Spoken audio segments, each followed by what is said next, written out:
শুভ দুপুর বন্ধুরা, প্রত্যেক দিনের মতো রান্নাবাড়ির দিকে চলে আসছি। দেখো কি রান্নাবাড়ি করতেছি বন্ধুরা। তাকে এখানে বসিয়েছি পেঁয়াজ কলি, আলু ভাজা,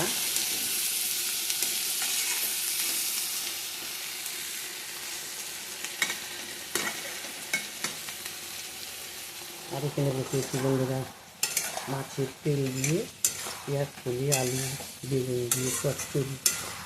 নামানোর আগে ধনে পাতা দিয়ে দিবে।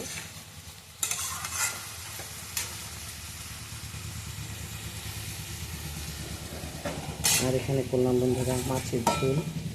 এই পাশে আজকে সবজি দিয়ে নেই, শুধু মশলা দিয়েই করছি। এটা ঘন করেই করছি, মশলা একটু বেশি দিচ্ছি। আর এখানে চাপলা মাছ ভাজা খাবি।